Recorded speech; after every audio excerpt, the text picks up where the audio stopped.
श्री गणेशाय नमः। श्री गुरुभ्यो नमः। श्री जानकी वल्लभाय नमः। हे गोविंद हे गोपाल, हे गोविंद हे गोपाल, हे गोविंद हे गोपाल, हे गोविंद हे गोपाल। बोलिए पुरुषोत्तम भगवान की जय हो। हे भगवान, हे ईश्वर, हम सबका कल्याण करें। दर्शकों, आज मैं आपको अधिक मास कथा में, पुरुषोत्तम मास महात्म्य कथा में 9वां अध्याय सुनाऊंगी। 8वें अध्याय में आपने सुना श्री कृष्ण द्रौपदी के पूर्व जन्म की व्यथा को बताया और उस अध्याय में उनके पिता का देहावसान होता है और वहां पर उपस्थित ऋषि मुनियों ने उनका दाह संस्कार करते हैं। उसके बाद की व्यथा द्रौपदी की 9वें अध्याय में है, जहां पर दुर्वासा मुनि उनके पास आते हैं और दुर्वासा मुनि का जो द्रौपदी सम्मान करती हैं, उस सम्मान का और क्या बोले वह तो 10वें अध्याय में है। सिर्फ द्रौपदी के सम्मान का इसमें जो अवगत किया है वही भाव 9वें अध्याय में है। आइए सुनिए। 9वां अध्याय। सूत जी बोले, तदंतर विस्मय से युक्त नारद मुनि ने मेधावी ऋषि की कन्या का अद्भुत वृतांत नारायण से फिर पूछे। उस तपोवन में मेधावी कन्या ने बाद में क्या किया महाराज, और किस मुनि श्रेष्ठ से उसका विवाह हुआ? श्री नारायण बोले, अपने पिता को स्मरण करते करते और बार बार शोक करते करते उस घर में कुछ काल कन्या का व्यतीत हुआ। युद्ध से भ्रष्ट हुई हरिणी की तरह, यानी जैसे झुंड से कोई अलग हो जाए, उसी तरह शून्य घर में वह अकेले रहने लगी। दुख रूप अग्नि से उठी हुई भाप द्वारा बहते हुए अश्रु नेत्र वाली, जलते हुए हृत कमल वाली, दुख से प्रतिक्षण गरम श्वास लेने वाली, अति दीना घिरी हुई सर्पिणी की तरह अपने घर में अकेले जीवन व्यतीत करने लगी। अपने दुख को सोचते और दुख से मुक्ति होने का उपाय भी बार बार सोचते, लेकिन उसे कहीं दिखता नहीं। उस कृशोदरी को कोई उपाय नहीं सूझता कि किस उपाय से मेरे दुख का निवारण होगा। उसके शुभ भविष्य की चिंता करते हुए शुभ भविष्य उसका प्राप्त होने वाला है, इस प्रेरणा से सांत्वना देने के लिए उस वन में अपनी ही इच्छा से परम क्रोधी, जिनको देखने से ही इंद्र भी भयभीत हो जाते हैं, ऐसे जटा से व्याप्त साक्षात शंकर के समान भगवान दुर्वासा ऋषि आए। हे नारद, भगवान कृष्ण ने राजा युधिष्ठिर से कहा कि हे राजेंद्र, यहाँ पर अब श्री कृष्ण द्रौपदी की कथा बता रहे थे, अर्जुन और युधिष्ठिर के परिवार से। तो अब वे दुर्वासा ने इनके साथ क्या किया, उसकी भी छोटी सी घटना यहाँ पर श्री कृष्ण बताते हैं। कहते हैं, राजेंद्र वह दुर्वासा आए जिसको कि आपकी माता कुंती ने बालपन में प्रसन्न किया था। तब उन सुपूजित महर्षि ने देवताओं को आकर्षण करने वाली विद्या आपकी माता को प्रदान किया। हे भोपाल, जिन्होंने सब देवताओं से नमस्कार किए जाने वाले मुझको भी एक बार रुक्मिणी के साथ रथ में बैलों की जगह जोता था महाराज।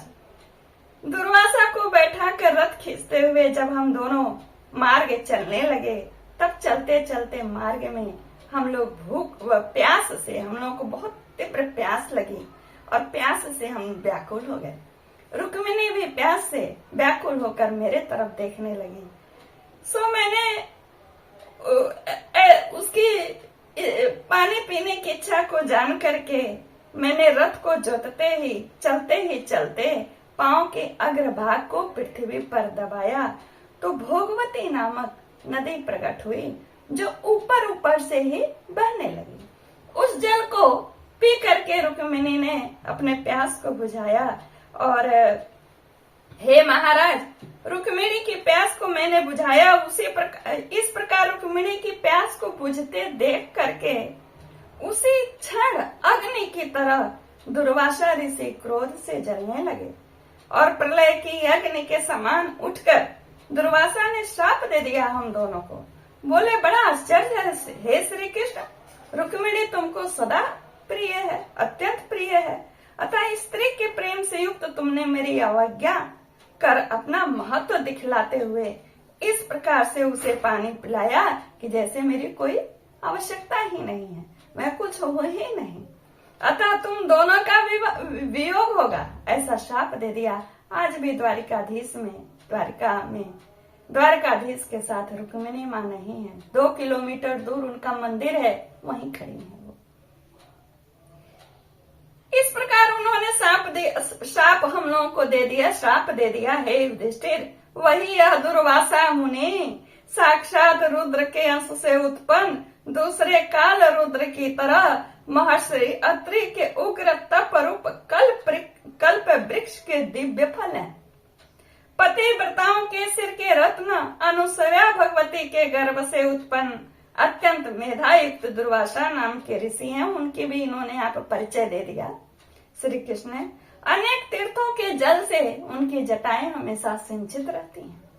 साक्षात तपोमूर्ति दुर्वासा ऋषि को आते देख करके मेधावी ऋषि की कन्या बहुत प्रसन्न हो गई और घर से निकल करके धैर्य से मुनि के चरणों में प्रणाम किया और प्रार्थना करने के बाद जैसे वाल्मीकि ने जानकी जी को अपने आश्रम में आश्रय दिया था, उसी तरह मेधावी ऋषि की कन्या ने आदर से अपनी कुटिया में दुर्वासा मुनि को बैठाया सादर और विविध प्रकार के जंगली फलों और पुष्पों से स्वागत के लिए आज्ञा लेकर आदर पूर्वक पूजन कर तदंतर हे राजन, वह बाला बोली।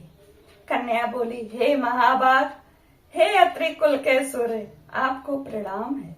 हे साधो, मेरी अभाग्या के घर में आज आपका शुभागमन हुआ है। हे मुने, आपके आगमन से आज मेरा भाग्योदय हुआ है, अथवा मेरे पिता के पुण्य के प्रभाव से प्रेरित मुझे सांत्वना देने के लिए ही आप मुनि सप्तम आए हैं। आप ऐसे महात्माओं के पांव की धूल जो वह तीर्थ रूप है, उस धूल का स्पर्श करने वाली मैं अपना जन्म सफल मान रही हूँ। आज मेरा व्रत भी सफल है कि आप जैसे पुण्य आत्मा का मुझे दर्शन प्राप्त हुआ। आज मेरा उत्पन्न होना सफल हुआ, ऐसा लगता है कि मैंने कोई पुण्य किया है। ऐसा कहकर कन्या दुर्वासा के सामने चुपचाप खड़ी हो गई। तब भगवान शंकर के अंश से उत्पन्न दुर्वासा मुनि मंद मंद मुस्काने लगे। दुर्वासा बोले, हे द्विज सुते, तू तो बड़ी अच्छी है, तूने अपने पिता के कुल को तार दिया। यह मेधावी ऋषि के तप का फल है कि जो उन्हें तेरी जैसी कन्या उनके यहाँ उत्पन्न हुई। तेरी धर्म में तत्परता जान कैलाश से ही मैं यहाँ आया हूँ। तेरे घर आकर तेरे द्वारा मेरा पूजन हुआ। हे वरारोहे, मैं शीघ्र ही बद्रिका आश्रम में मुनीश्वर सनातन नारायण देव के दर्शन के लिए मैं जाऊंगा, जो प्राणियों के हित के लिए अत्यंत उग्र तप कर रहे हैं। अब मैं यहाँ बताती हूँ, ये उन्हीं नारायण की बात कर रहे हैं जिन नारायण से नारद जी कथा ये पूछ रहे हैं। कन्या बोली, हे ऋषि, आपके दर्शन से ही मेरा शोक समुद्र सूख गया। अब इसके बाद मेरा भविष्य उज्जवल है, ऐसा मुझे जान पड़ता है, क्योंकि आपने मुझे सांत्वना दी है। हे मुने, मेरी उस प्रादुर्भूत बड़ी भारी ज्वाला दुख अग्नि को क्या आप नहीं जानते? हे दया सिंधु, हे शंकर, उस दुख अग्नि को मेरे शांत कीजिए। मेरे विचार से हर्ष का कारण मुझे कुछ भी दिखलाई नहीं देता है। न मुझे माता है, न पिता, न तो भाई, जो धैर्य मुझे प्रदान करे। अतः दुख समुद्र से पीड़ित मैं कैसे जीवित रह सकती हूँ? हे दया सिंधु, जिस दिशा में मैं देखती हूँ उधर मुझे निराशा ही दिखती है। इसलिए हे तपोनिधे, मेरे दुख का निस्तार आप शीघ्र करें। मेरे साथ विवाह करने के लिए कोई भी नहीं तैयार होता है। इस समय मेरा विवाह न हुआ तो मैं फिर वृषाली शूद्रा हो जाऊंगी, यह मुझे बड़ा भय है। इसी भय से न तो मुझे निद्रा आती है, न ही मुझे भोजन में रुचि है। हे ब्राह्मण, अब मैं शीघ्र ही मरने वाली हूँ, यह मेरा इस समय निश्चय है। ऐसा कहकर आंसू बहाती हुई कन्या दुर्वासा के सामने चुप हो गई। तब दुर्वासा कन्या का दुख दूर करने के लिए उपाय सोचते हुए और उसके हित के कल्याणार्थ कुछ उपदेश दिए। वह उपदेश अगले 10वें अध्याय में है, जो मैं कल सुनाऊंगी। यह एक दिन पहले ही कथा में अपलोड कर रही हूँ, जिससे एक दिन पहले जानकारी हो जाए। आखिरी के दिनों में मैं 2 कथाएं डालूंगी, जिससे जो 1 महीने का व्रत उपास कर रहे हैं तो उन्हें पहले ही पता चल जाएगा कि उद्यापन कैसे करते हैं। और श्री बृहन नारदीय पुराणे पुरुषोत्तम मास महात्म्य 9वां ओम तत्सत 9वां अध्याय यहीं पूर्ण होता है।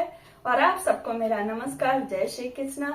और कुछ भी मैं अनर्गल तत्वों को इसमें डालकर आपको लुभाने के लिए नहीं बोलती हूँ, इसलिए जो असली तत्व है, असली तत्व तो बड़ा संक्षिप्त होता है महाराज। बस उसको जो खाता है ना, उसी को पता चलता है कि उसमें कितना शक्ति है।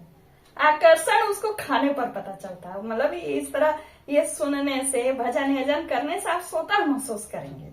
वो मुझे बताने की आवश्यकता नहीं है उसके लिए। इसलिए आप लोग कथा को सुने, श्री कृष्ण का कथा सुने, उनके भजन कीर्तन करें, जप तप करें और जितना हो सके दान करें, स्नान करें, पुण्य करें।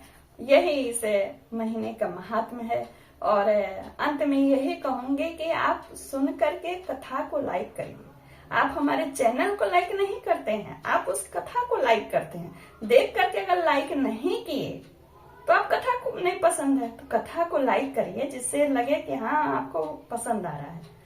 तो ये मत समझिए मेरे चैनल को लाइक कर रहे हैं, तो लाइक करिए, कमेंट्स करिए, शेयर करिए और चैनल को सब्सक्राइब करिए। नमस्कार, जय श्री कृष्ण।